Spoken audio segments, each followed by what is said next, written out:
Have you ever put something down and forgotten where you put it? Imagine you are going to the grocery store, that same place you have been going to every Sunday for 35 years or so. You're halfway through your shopping when suddenly you feel very anxious and frightened.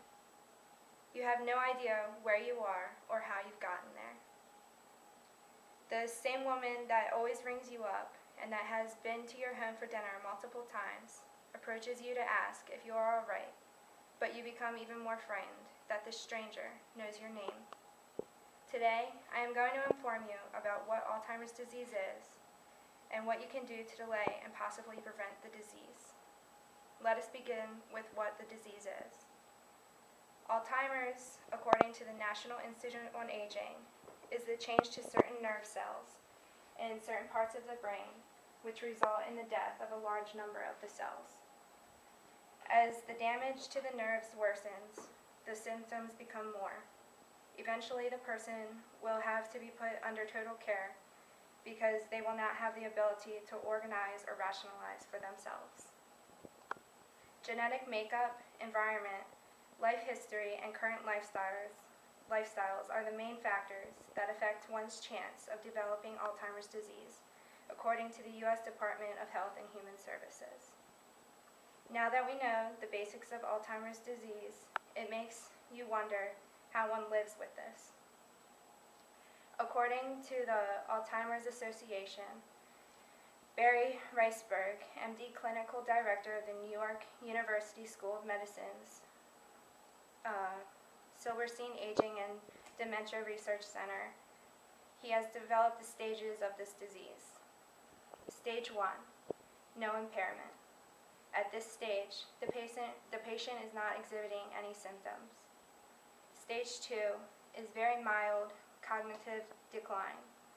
The patient begins to notice changes in memory. It tends to be with little things like forgetting where something was placed or forgetting names. Though it may be noticed by them, family and doctors will not see the symptoms. Stage 3 is mild decline. The symptoms begin to get noticed by the people around you. Taken directly from the website, here are some common symptoms noticed. You'll see problems with words or names, trouble remembering names of new people, trouble with certain tasks or remembering what was just read, losing or misplacing objects, and a lot of trouble with planning or organizing. Stage 4 is moderate decline. A medical interview should be able to detect the symptoms clearly. Stage 5 is moderately severe decline. At this stage, it may get to a point where you may need help with day-to-day activities. Stage 6 is severe decline. Memory is still worsening and personality may change. Stage 7, very severe decline.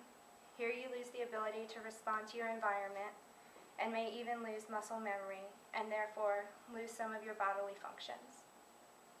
After seeing the stages and the sad symptoms that one may encounter, it is fair to say that you would like the option to prevent Alzheimer's disease.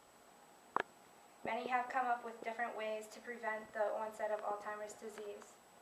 Some of these people are Gene Carper, Vincent Fortin-Nash, and William Schenkel. Alzheimer's, as mentioned before, is a disease that certain things such as age and genetics affect. Things that we cannot control, but there are other things to control. According to the U.S. Department of Health and Services,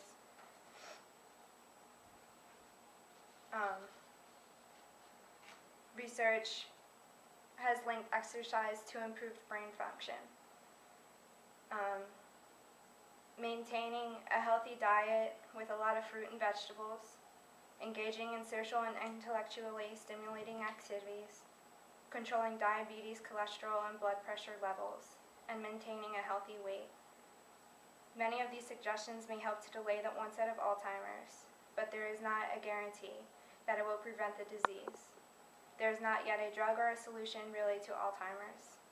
To help towards finding a solution, everybody can join clinical trials. Joining these trials could get the researchers one step closer to finding a prevention or a cure for Alzheimer's disease. My hope is that you will now understand not only what Alzheimer's disease is, but how it affects your life and others, and how you can try to avoid it. People are taken by this disease every day.